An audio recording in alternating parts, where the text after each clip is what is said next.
commencer cet entretien, je voulais vous parler de Rocambole, la première plateforme de streaming littéraire pour suivre des séries 100% originales.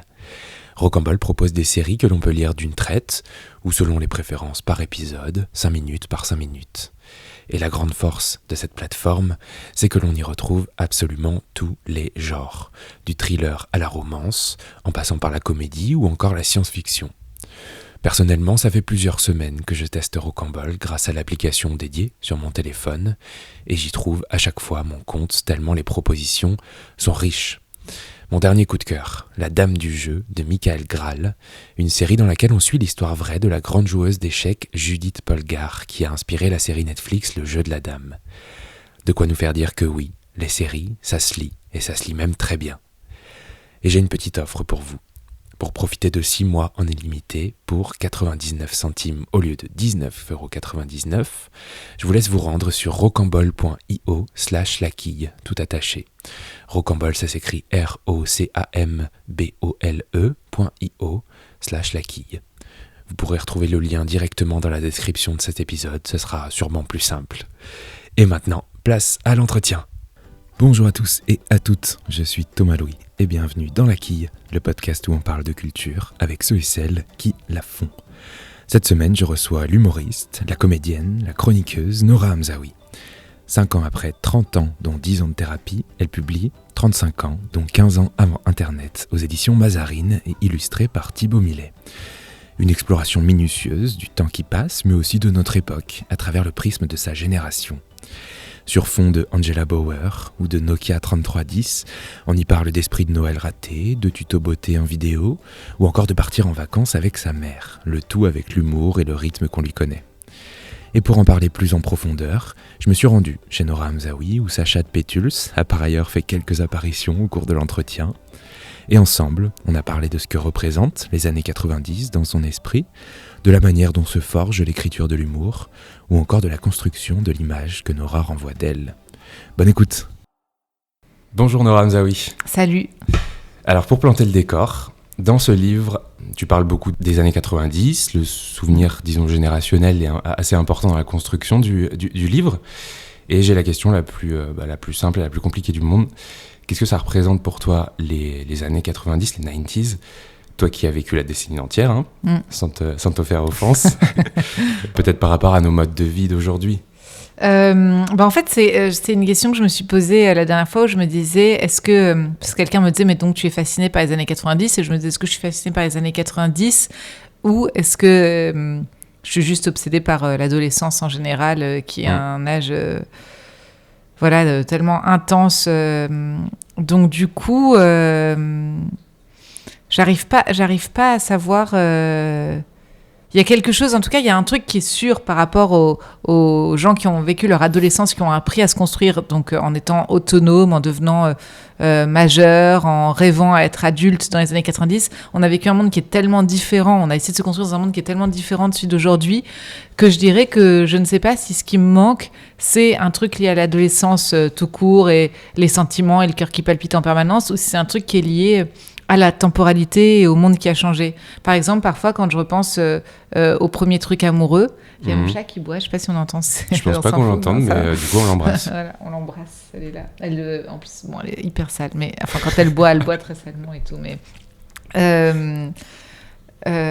du coup, par exemple, je repensais par exemple au premier sentiment amoureux, enfin, quand on est amoureux et que c'est les premières fois, quoi, et je me disais, est-ce que c'est au-delà du sentiment, l'attente, ne pas savoir. Les journées, elles se terminaient par un dernier regard. On se croisait il y avait un dernier regard avec le mec que t'aimais. Il y avait un truc ambigu. Et puis, t'avais toute la soirée pour y réfléchir, y penser, rêver dessus et ne plus avoir de nouvelles jusqu'au lendemain. Et je me disais, toute cette inconnue-là, je sais pas si ça existe encore aujourd'hui. Évidemment, qu'on tombe encore amoureux, qu'on a encore les premières émotions et tout. Mais en fait, on est tellement dans un rapport où on a une réponse vite. Ouais. Je crois que c'est ça qui me... Je me souviens plus de la question, mais c'est ce qui me plaisait dans les années 90. Ouais. Enfin, en gros, ça va. Ouais.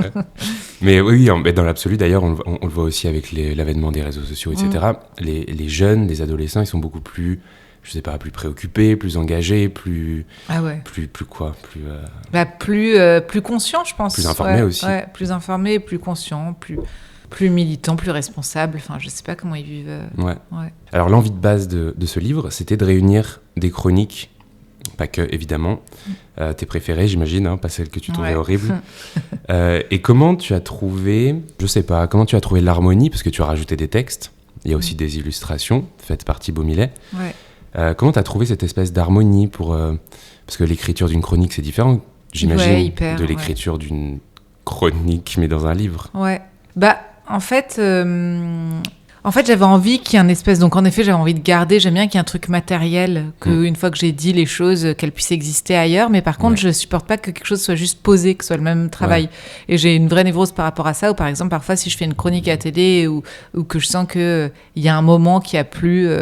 par exemple, quand j'étais chez Quotidien, on m'avait beaucoup parlé après d'un truc que j'avais dit sur la gaine, des trucs sur les cavistes, sur je sais pas quoi, et je me suis toujours interdit de les réutiliser dans mon spectacle parce que j'ai l'impression qu'une fois que ça a été dit, et qu'il faut que la scène apporte quelque chose au fait que ça doit être dit différemment et tout. Et donc dans le livre, j'essaye d'étirer un peu le propos, c'est-à-dire que tout ce qui me plaisait d'une manière un peu efficace, il est étiré un peu dans l'intimité, un peu sans le souci d'efficacité. Ouais. Et j'ai essayé de créer un peu des liens. J'ai inventé, par exemple, des nouveaux personnages qui reviennent. En fait, c'est comme si, en chronique, radio, télé ou sur scène, c'était à un instant T. Et là, ça me permet de planter tous ces moments et tous ces personnages dans un décor plus long, quoi. Enfin, je sais pas si c'est un sens. C'est un sens, ouais. Je me demandais, parce que les chroniques, dans l'absolu, c'est un style oral, de fait. Hein. Comment est-ce qu'on trouve cette espèce d'harmonie entre l'oralité? Comment est-ce que tu les as recopiés dans l'absolu? Est-ce que tu les as recopiés mot à mot? Parce que le livre est assez oral. Hein. Oui, il est complètement oral. Et moi, ce qui est marrant, c'est que j'ai plutôt un truc très écrit, très chiant à la base. Par exemple, sur le spectacle, quand j'écris un... Oh, tu vois, elle s'est cassée la gueule, là, parce qu'elle est devenue vieille et maladroite, et genre, elle n'arrive plus à... Non, bref, elle a l'air... On a entendu un boom. Elle a pas l'air... Elle est un peu fatiguée.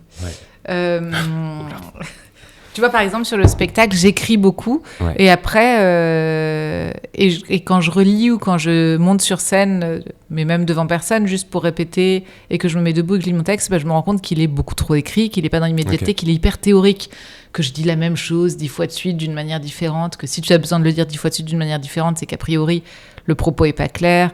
Et donc, je fais toujours une version que j'appelle une version debout ou orale, qui est tout ce que j'ai écrit, et je lâche ma feuille et je le dis comme si je le disais à un ami, ou comme si je le disais dans la réalité, dans la vie. Et donc, du coup, c'est vrai que je tenais à ce que le langage oral, il y soit encore, parce que j'ai pas la prétention d'être d'être littéraire ou quoi, et que je pense que comme c'est un journal intime, c'est comme si elle s'adressait un peu à quelqu'un. Donc, j'avais pas envie que ce soit trop... Ouais, mais je pense aussi que c'est aussi pour ça que j'ai ri. Enfin, tu vois, je pense que l'oralité avait un rôle à jouer dans le rire. Dans le rythme, en tout cas, ouais je pense que... Ouais. Voilà, bon, j'ai ri. Merci. Parler de soi, même si c'est pas forcément ta vraie vie, j'imagine qu'on s'en doute. Enfin, j'espère qu'on le sait, maintenant on le sait. C'est venu comment dans la création de ton personnage, de ton travail, en fait? Parce que c'est majoritaire quand même. Ouais. Enfin, pourquoi tu t'es dit que ça serait ton... J'ose dire le mot de travail. Credo, ou je sais pas. En fait, je m'en suis pas du tout rendu compte, c'était pas du tout conscient. Par exemple, je sais que petite, mon frère m'a offert un journal intime très jeune dès que j'ai eu l'âge d'écrire, et qui m'a toujours dit écris tous les jours dedans, parce que c'est bien, parce que on parlait pas forcément beaucoup à la maison, et que c'était bien, voilà, enfin qu'il estimait que c'était un exercice que je devais faire comme ça, avec une vraie discipline. Et en fait, là, je me le dis maintenant à force de répondre à des interviews, parce que j'y réfléchis, mais je me le théorisais pas du tout à ce moment-là. Mais c'est vrai que je me rendais compte, et c'est ce que je dis d'ailleurs au début du livre, que j'avais quand même un certain goût, et je sais pas si c'est pareil pour tous les gens qui écrivent des journaux intimes, mais un certain goût à me mettre en scène et à me raconter, quitte à m'inventer un peu un double en espérant être lu, en fait, à rendre l'histoire beaucoup plus intéressante, ou à rendre l'histoire plus drôle, plus comique, donc, peut-être plus universelle aussi. Peut-être plus universelle, peut-être se dire la personne qui va me lire va me comprendre tout de suite. Ouais. Donc, et je crois que ce truc-là, inconsciemment, à l'adolescence, quand j'ai eu l'âge d'être, on va dire, majeure ou adolescente, je sais plus trop, quand j'ai eu l'âge de m'intéresser aux garçons, j'imagine, bizarrement, j'ai lâché les journaux intimes, comme si maintenant, il fallait juste se confronter à la vie, et pas juste poser ce truc-là sans être à la recherche. J'étais sans doute plus à la recherche d'un espèce de Pygmalion ou de quelqu'un qui me trouve et tout. Et je crois qu'après ce truc-là, je me suis retrouvée... après, j'ai vu un psy, donc je me suis retrouvée dans le même truc presque qu'un journal intime, parce que je pense que chez le psy, c'est ce que je disais dans mon premier livre, il y a un truc aussi un peu comme ça, où évidemment qu'on est à 100% sincère, on est dans une thérapie, on veut... Mais je trouve qu'il y a... Enfin, en tout cas, en ce qui me concerne, j'avais vraiment le souhait d'être sa patiente la plus passionnante, qui me trouve vraiment hilarante et brillante, et de me dire vraiment, on tisse un lien incroyable, alors que bon, je pense que je devais être d'une banalité folle, quoi. Et je pense que ce truc-là, après, il s'est transformé petit à petit en la scène. C'est-à-dire qu'une fois que j'avais guéri des trucs et que j'avais pris du recul et de l'autodérision sur certaines choses, ça s'est transformé en la scène. En scène et en... Mais tu vois, en ayant quand même ce truc de... toujours d'inventer un... toujours créer un double. Je trouve ça super de pouvoir... c'est même pas faire croire ou quoi, mais c'est de te dire... j'utilise... Par exemple, moi, j'ai l'impression que j'utilise souvent ce que je ressens. Tout ce que je dis sur les émotions, du ressenti ou une perception sur une chose est réel. Et je me sers de ça pour après inventer des personnages autour et créer des situations autour. Ouais, comme Alice, Adélaïde. Voilà. Qui sont pas des vrais personnages dans la vraie vie. Et qui ne sont pas... Ouais, et qui sont au-delà. C'est même pas que j'ai changé leur prénom, mais parce que, par exemple... Mathieu Chatte, il y a plein de gens qui étaient dans mon premier, mais qui revient, je crois, dans celui-là une fois. Plein de gens me disent, je sais très bien que je suis Mathieu Chatte et tout. Je dis, mais Mathieu Chatte n'existe pas. Enfin, il n'est pas... T'as déjà eu des proches ou peut-être des gens que tu connais qui ont eu peur de ça ? Ouais, un peu... ou qui pensent se reconnaître dans un truc. Et je disais, mais moi, je suis tous les personnages aussi. Hein. Genre, t'as vendu un vélo d'appartement. Là, pour le coup, j'ai vraiment vendu un vélo d'appartement. Ouais. Et j'en ai racheté un. Là. Et je me dis, vraiment, mais en fait, je me suis dit peut-être que c'est moi qui avais écrit ce livre, je sais plus, mais cette histoire. Et ça, c'est un truc aussi quand tu rencontres les gens où ils te disent souvent, j'espère que t'en feras pas un sketch. Hein. Je dis, enfin, je ne suis pas là pour poser ma vie. Enfin, sinon, ce serait d'un chiant en plus. Donc, évidemment que non, je ne raconte pas, toute la vie réelle, ni la vie des autres, ni ce qui m'est arrivé hier, quoi. Alors, tu critiques dans le livre, en douceur, hein, gentiment, des espèces de modes de vie, des façons d'être. Un peu moderne, mais on est d'accord que tout ça, tu t'inclus dedans. Ah bah oui. Que tout ce que tu critiques, moi, j'aime tout ce que je critique. Enfin, c'est même pas que j'aime tout ce que je critique, mais je pense qu'en tout cas, il faut avoir aimé, je dis pas aimer encore ou quoi, mais enfin, en tout cas, il faut avoir des contradictions pour critiquer quelque chose, c'est que ça nous provoque quelque chose, quoi. Ça provoque quelque chose en nous. Ouais. Et que j'ai une sorte d'attirance-répulsion pour ces trucs-là, tu vois, pour... tous les trucs de la vie moderne, des réseaux sociaux, du caviste, je sais pas quoi, je suis la première à foncer la tête baissée dedans, quoi. Toi aussi, tu postes ta bouffe en story, alors que le moment a l'air beaucoup mieux que ce qu'il est. Oui, voilà. Enfin, dans le livre, il y a cette scène avec Adélaïde. Je le fais un peu moins, je mens un peu moins, je pense, sur le... Mais moi, mon Instagram est très chiant, c'est peut-être pour ça que j'arrive pas à grimper au-dessus d'un certain nombre de followers. Mais il est un peu froid, je pense. Enfin, j'en sais rien. En même temps, j'ai pas envie de commencer à me... T'auto-analyser ton Instagram. Non. Toi, de manière un peu plus profonde, qu'est-ce qui t'a marqué le plus dans l'avènement de ces téléphones, de ces réseaux sociaux, de cette mise en scène de soi, de choisir ce qu'on montre, de l'instantané? Bon, bref, je m'arrête là, mais t'as saisi l'idée. Ouais. Qu'est-ce qui m'a marqué? Plus marqué? Je parle beaucoup de rapport au temps, mais je pense que le truc qui me frappe le plus, c'est que j'ai l'impression qu'on immortalise beaucoup les choses. Enfin, en tout cas, que genre, moi, je prends en photo tout le temps. Voilà, que le souvenir, c'est devenu une espèce de geste. C'est un truc matériel et un geste.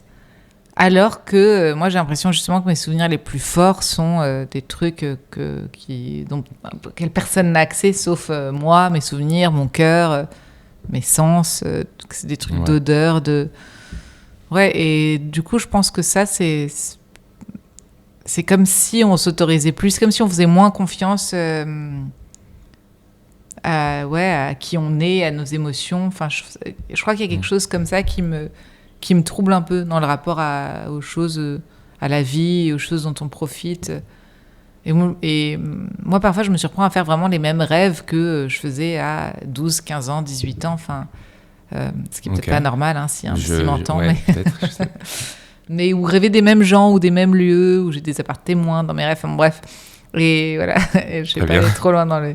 Et je me dis que c'est des choses qui construisent fortement qui on est. Et là, j'ai l'impression que c'est parfois peut-être... moins solides, enfin qu'à force de matérialiser les choses, on leur donne moins de place à l'intérieur. Enfin, je sais pas comment dire, il y a quelque chose un peu comme ça. Ouais, je crois que je vois l'idée. Enfin, si je la vois, j'espère que tout le monde la voit. J'espère. En tant que chroniqueuse, car il y en a certaines dans le livre, quel est le meilleur compliment qu'on puisse te faire ? Ou peut-être qu'est-ce qui te touche le plus ? Quelle est ta corde sensible dans ton travail qu'on pourrait souligner ? Je sais pas, parce que moi je suis toujours contente, mais ça c'est un truc que j'avais pas du tout remarqué une fois de plus. En fait, je suis contente maintenant, mais c'est pas du tout ce que je cherchais. Mais par exemple, le truc d'effet miroir ou d'identification, quand on me dit merci ou quoi, ça me touche vraiment parce que et c'est là où parce que c'est pas quelque chose que je cherche, et c'est là où en analysant le truc, j'ai pris conscience de peut-être comment j'avais construit mon boulot.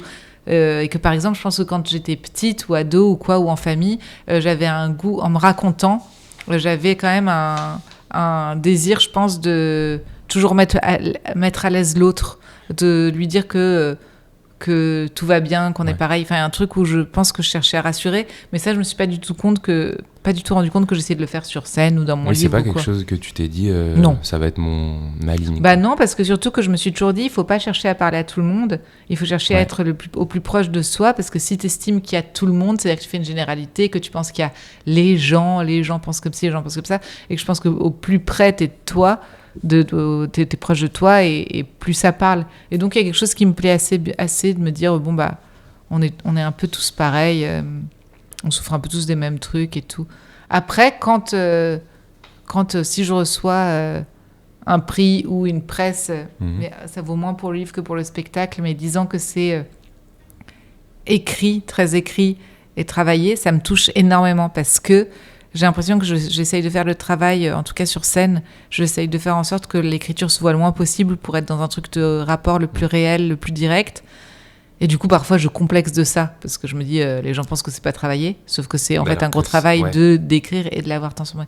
Et donc, quand on salue l'écriture, je suis toujours très touchée. Mais bon, on la salue assez peu. Non, enfin, sur scène, oui, mais je trouve que là, c'est encore différent. Je sais pas, en effet, j'écris comme je parle, et donc dans le cadre d'un livre... Mais bon, moi, je suis contente. De toute façon, je suis là pour faire rire. Donc, quand les gens qui me disent, j'ai rigolé à voix haute, j'ai rigolé dans les transports, j'ai rigolé je sais pas quoi, je suis très contente, quoi. Ok. Tant mieux. C'était souvent le cas, j'ai l'impression. Donc, alors, dans le livre, il y a, pour faire une espèce de transition, dans le livre, il y a je sais plus qui, je crois que c'est un coiffeur, qui te dit qu'il t'imaginait pas du tout en couple, qu'il t'imaginait pas du tout mère de famille, mais plutôt célibataire, sans enfant, bref, je sais plus ce que tu dis, genre la pauvre fille ou je sais plus quoi, il t'imaginait un peu comme ça. Et je me demandais, est-ce que tu essayes de maîtriser l'image que tu renvoies de toi ? Parce que j'imagine que c'est pas le seul qui te voit différemment de ce que tu es. Je sais pas, parce qu'en fait c'est un drôle de truc, et plein de copines me disaient, mais tu crois pas qu'en ce moment tu souffres, peut-être t'as envie de te détacher de l'image, de qui t'étais, de je sais pas quoi. Et je dis, mais moi j'arrive pas trop à réfléchir à ces trucs-là, parce que j'ai l'impression qu'en plus tout le monde s'en fout, et moi je souffre de rien là-dedans, parce que c'est vraiment un travail où j'invente et tout. C'est pas un sujet pour mais toi. Par contre, je pense que j'ai eu une volonté très tôt d'être absolument pas dans la séduction, et que donc quand j'entends ne pas être dans la séduction, ça veut même dire parce que je pense que ça me rassure, montrer des côtés de moi qui sont pas en effet les plus flatteurs ou les plus aimables et tout. Donc je pense qu'il y a un peu de ça, et même je dirais pas physiquement, mais c'est vrai que par exemple quand j'ai commencé à la télé il y a je pense que ça doit faire 10 ans, à l'époque de Canal, je me disais je sais pas, ça me rassurait de mettre des sweatshirts, de mettre des lunettes, de pouvoir y être comme je suis quand je suis chez moi. Et du coup aujourd'hui, quand je me détache les cheveux et que j'ai pas de lunettes, on a l'impression que elle se révèle enfin en tant que femme et tout, alors que c'est pas forcément ça, c'est juste que je suis les deux, mais que j'avais pas envie de jouer sur sur quelque chose. Je suis globalement en général pas dans la séduction, ou en tout cas pas de cette manière-là. Je préfère être dans la séduction, dans quelque chose de peut-être plus cérébral ou du rire ou de je sais pas quoi. Donc du coup non, j'ai pas ce problème avec ce de l'image que tu as envie de renvoyer ou je ne sais quoi. Après, je trouve que parfois... Et puis, j'ai pas de problème aussi, parce que je pense que moi-même, je me fais mes propres idées reçues sur des gens, quoi. Donc, ça, j'imagine que c'est évident, On peut parler également de ces illustrations. Oui. Qui parcourent le livre, qui Ouais. sont faites par Thibaut Millet. Ouais. Et qui sont très présentes également, et qui servent en toute logique à illustrer certains textes. Comment ça s'est passé, le travail avec lui ? Bah, Thibaut Millet, c'est mon meilleur ami, Ouais. donc ça s'est passé d'une façon assez C'est simple. fluide. C'est lui qui a par exemple décidé qu'il allait faire une illustration pour tel texte ou, Non, moi j'ai choisi les textes où je voyais des illustrations, avec aussi Ouais. l'éditrice. Et à la fois, sur certains trucs, j'avais des demandes très précises, genre est-ce que tu peux me dessiner E.T. ou Alf dans un écran de télé, un peu d'une télé à l'ancienne et tout. Et pour la plupart des autres, c'est ses idées à lui. Notamment les trucs que j'adore, où il fait des sortes de fausses affiches de cinéma, la fille qui se mouille la nuque avant d'aller dans l'eau, ou la poilue, mais même le caviste. En fait, après, je pense qu'on partage un regard commun sur les choses et il me connaît très bien. Donc, il sait très bien rendre compte en une image de ce que moi je dis avec les mots. J'imagine aussi, quoi. Ouais. Et puis, c'est quelqu'un... Et puis, je suis hyper contente parce que c'est quelqu'un qui dessine... Moi, je le connais depuis, je pense... c'est combien de temps qu'on se connaît ? Je pense que ça doit faire presque 15 ans maintenant. Et ce qui est hyper mignon, c'est qu'il me dessinait déjà quand on était à l'école ensemble, quand on faisait nos études ensemble et tout. Il m'avait créé un personnage dont je tairai le nom, mais il m'avait créé un petit personnage qui dessinait et qui mettait un peu en scène et tout. Et voilà, et je suis hyper contente que du coup ça se retrouve là dans un truc un peu professionnel, matériel en effet. Voilà. Dans le livre, on voit il y a plein de références aux années 90. Il y a Angela Bauer. J'ai regardé ce week-end La Baule Lépin grâce à toi. Ah, génial, t'as aimé ? On a on a quelques années de différence, mais je l'avais jamais vu. Ah ouais ? Et t'as aimé ? Ouais, en plus j'ai aimé, mais c'était pas du tout un film qui marquait mon époque, disons, à 6 ans près. Bref, à quelques années près. Et je me demandais, quel rapport tu entretiens avec la nostalgie ? Un rapport très contradictoire, très ambigu, parce que j'ai vraiment un problème avec la nostalgie. Parce que je trouve que déjà, c'est un truc qui signifie qu'on vieillit.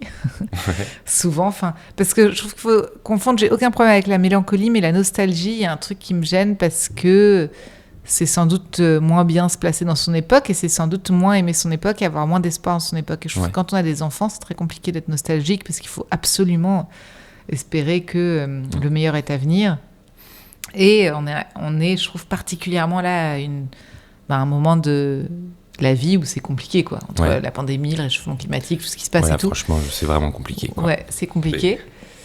Mais je trouve qu'il faut réussir quand même à voir tous les trucs super qui ont changé. Et il y en a, que ce soit la médecine, que ce soit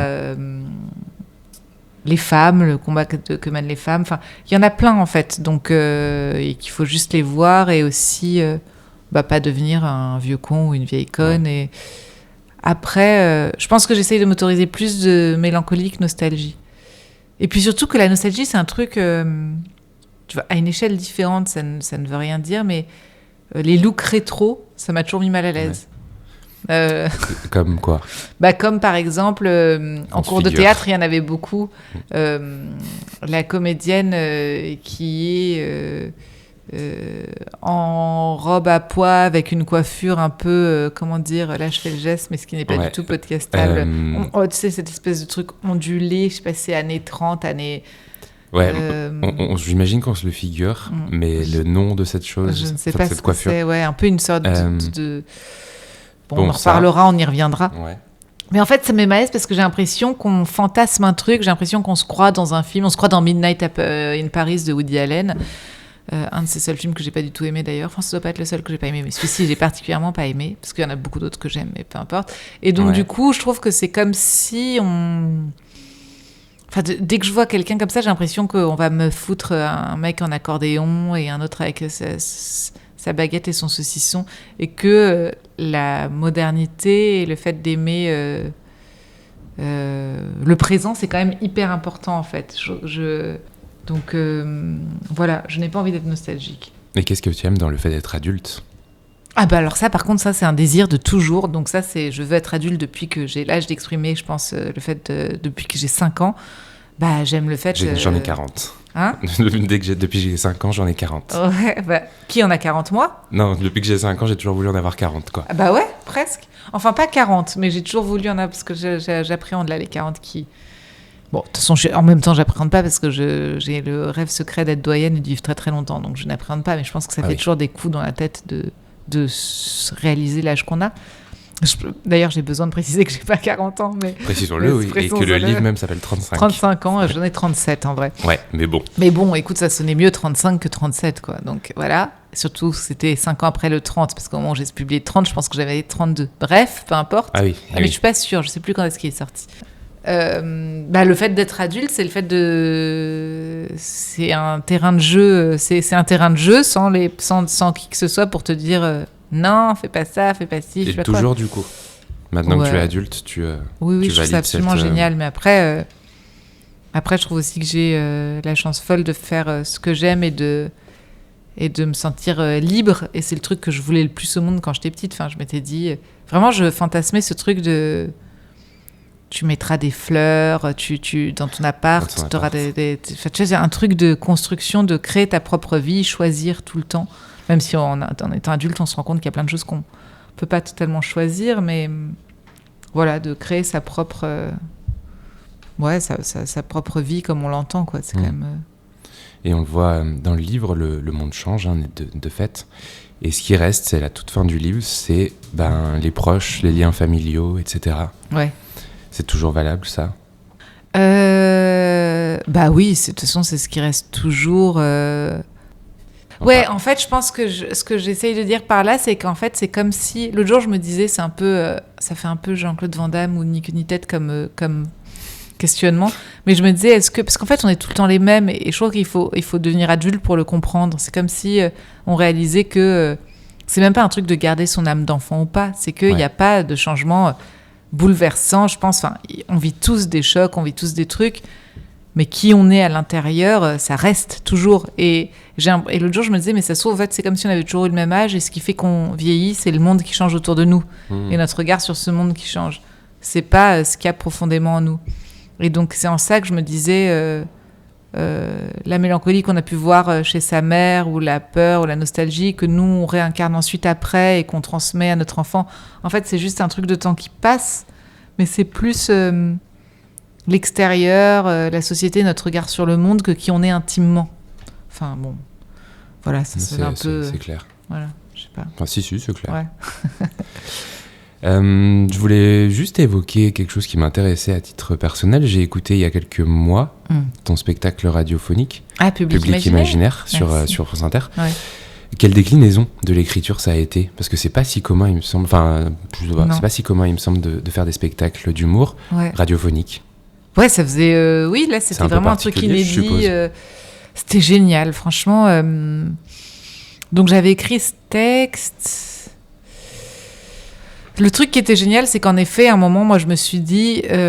j'ai travaillé avec François Audouin, qui s'est donc occupé de la mise en onde, je crois qu'on appelle ça, donc à la place d'une mise en scène. C'est la personne donc, qui, du coup, va réussir à mettre en valeur tel ou tel propos par du son, des changements de micro, des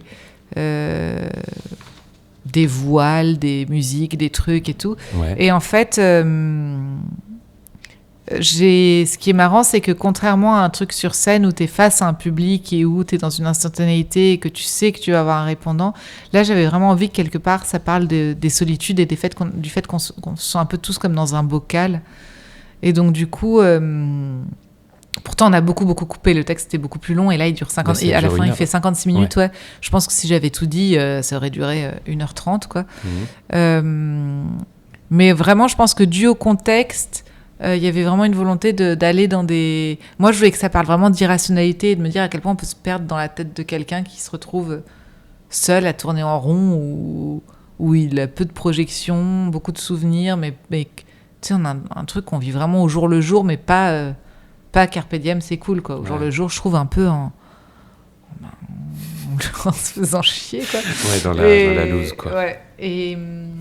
Et du coup, l'écriture, je l'ai écrit exactement comme un spectacle que j'aurais écrit pour la scène, sauf que j'ai pas eu sauf que j'ai pas fait la version orale, V debout, donc elle est un peu plus écrite, et que je me suis empêchée de couper. C'est-à-dire que j'ai voulu étirer et garder des longueurs parce que je trouvais que ça racontait un peu la solitude. Qu'on n'a plus conscience. Quand on fait un spectacle face à un public, on a conscience du public qui est là et qui nous écoute et on fait en sorte de faire court, de bien faire, on les reçoit bien, quoi. C'est comme si quand on reçoit des gens à dîner. Là, je me disais, elle fait un spectacle, sauf qu'elle est toute seule et devant un public imaginaire. Donc, en fait, il y a moins le souci on n'est plus dans la relation, on est dans sa tête à elle. Et donc, c'est pour ça que c'est un peu plus, surréaliste ou un peu... voilà. Ok. Je voulais poser une question sur le public, parce que ça fait longtemps que tu n'as pas travaillé. Oui. Et... oui. Et je me demandais quel regard c'était pour toi. Qu'est-ce que... Déjà, j'imagine qu'il te manque. Ouais. Enfin, le public en soi, je veux dire. Ouais. Et je sais pas, quelle relation tu tisses avec ça, avec cette notion, je veux dire, de public. Je trouve que c'est vraiment un truc... je trouve que c'est une chance dingue et que c'est vraiment un truc d'espoir, en fait, de voir des gens devant soi, réels, d'être dans une relation. Pour moi, il y a vraiment un truc de relation. Et je trouve que le terme de spectacle vivant, il y a vraiment un truc qui tient du fait que c'est pas juste que eux voient quelqu'un en direct faire un spectacle. C'est qu'il y a une relation, en fait, que leur rire qui tombe... qui viennent pour toi. Ouais, ça déjà, je trouve ça toujours assez fou. Surtout quand on commence à faire des dates de tournée, que tu te dis, mais en fait, il y en a dans plein d'endroits différents, quoi, des gens qui viennent, c'est cool. Et même quand ils te disent merci, par exemple, à la fin, quand je reçois des messages après les spectacles ou les trucs et tout, je me dis, c'est marrant parce que c'est une relation, c'est-à-dire qu'eux te disent merci parce que pour une raison ou pour une autre, tu les fais rire, ils se sentent mieux dans leur peau, ou ils sentent qu'ils ont accepté telle ou telle partie d'eux-mêmes sur un truc, mais eux te font vivre, donc c'est et il y a vraiment un truc assez beau, je trouve, là-dedans, et je trouve qu'on le sent vachement. Là, on a eu des années, tu vois, les attentats, les gilets jaunes, les grèves, les trucs, les pandémies. Là, quand on a repris, par exemple, quand j'ai joué en septembre-octobre, je me disais, je sais pas comment ça va être, là, les gens masqués, la distanciation, ça va être sinistre, tout le monde est déprimé. Et en fait, c'était assez euphorique, quoi. C'était assez... Tu sens qu'il y a quand même un truc commun, un partage, un truc, une sorte de communion de... et pourtant, moi, je suis pas tellement dans l'interaction. Il s'agit même pas d'interaction. Je pense qu'il s'agit juste d'un rapport, d'une relation où... un regard est une interaction aussi, tu vois. Ouais. Oui, complètement. Et là, c'était assez fou. Je me disais, mais en fait, on a tous besoin tellement des mêmes choses au même moment. Donc, j'aime beaucoup mon public et je trouve qu'il est aussi hyper... c'est con à dire, mais... je sais pas, pudique, respectueux, genre... Je sais pas, à chaque fois que j'ai rencontré des gens ou qui m'ont écrit et tout, je sais pas, c'était toujours super. Ouais, t'es contente d'avoir ton public. Ouais, je les trouve super, j'ai hâte de les retrouver. En sachant bien qu'il y a autant de gens différents dans ce public que de notion de public, mais voilà, c'est toujours hyper joyeux, quoi. Donc, voilà. Je vais te poser une dernière question que je pose à tous mes invités, à toutes mes invitées, et laquelle tu n'as pas réfléchi. Oui. Est-ce que tu aurais un ou plusieurs coups de cœur culturels à nous partager ? Donc, mais c'est-à-dire donc à partager pour que les gens en ce moment ils se disent tiens, j'aimerais bien découvrir ça. Ou tiens, Nora Hamzaoui, elle a adoré ce podcast ou ce livre ou cette série, j'en sais rien. Moi et elle le conseille.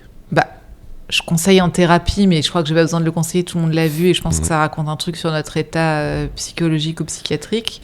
Donc on parlait tout à l'heure de Jeanne Dielman aussi, le film de Chantal Akerman. On en parlait hors antenne. On en parlait hors antenne, mais il faut avoir 4h20 devant soi. Et ça va pas forcément faire du bien, mais je trouve que c'est vraiment un drôle de moment aussi pour le voir. Parce que c'est assez hypnotique, que c'est une vraie expérience et que c'est ce film donc, de Chantal Akerman ou Delphine Seyrig, qui est Jeanne Dielman. C'est en fait comme le quotidien d'une femme, qu'on pourrait dire, asservie, je sais pas comment on pourrait dire ça. Sur les gestes du quotidien. La monotonie. Et... Bon, bref. En tout cas, il est très bien aussi. Voilà, c'est super, mais c'est très dur, je trouve. C'est très dur, mais du coup, ça remet en perspective certaines choses aussi. Ouais. Et ça parle aussi de la condition des femmes. Oui, c'est éclairant, encore aujourd'hui. Ouais, et... plus joyeux, Les Nuits de la pleine lune de Romer. Et puis moi, je parle toujours de ce truc parce que je trouve que comme en ce moment, on va pas forcément très bien et qu'on peut transformer les choses en en truc créatif. Je parle toujours de Prenez soin de vous, le livre de Sophie Calle. En fait, c'est suite à une rupture amoureuse, elle reçoit une lettre donc du coup du monsieur qui la quitte, qui la largue et qui se termine par Prenez soin de vous, et elle l'a fait analyser par des psychologues, des avocats, des sociologues, des artistes. Donc, elle fait analyser et ça en fait un livre d'art en fait génial. Et je trouve ça assez beau cette idée que voilà qu'on transforme un truc un peu compliqué en œuvre d'art, voilà. Ok, c'est sorti en 2015, je crois. Ah ouais, c'est pas plus vieux que ça. Oh, remarque, on est en combien ? Non, je sais pas. Ouais, c'est peut-être... Non, parce que là, je suis dessus. Ah ouais. Peut-être. Ah non, 2007. Ouais, c'est ça. Ouais. Voilà, superbe recherche.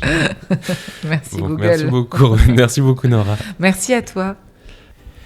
Et bien voilà, la quille, c'est terminé pour cette semaine, mais on se retrouve la semaine prochaine avec un nouvel entretien et une nouvelle invitée ou un nouvel invité pour parler de culture. En attendant, n'hésitez pas à suivre la quille sur les réseaux sociaux et à vous abonner au podcast, évidemment. Merci beaucoup pour votre écoute et à la semaine prochaine.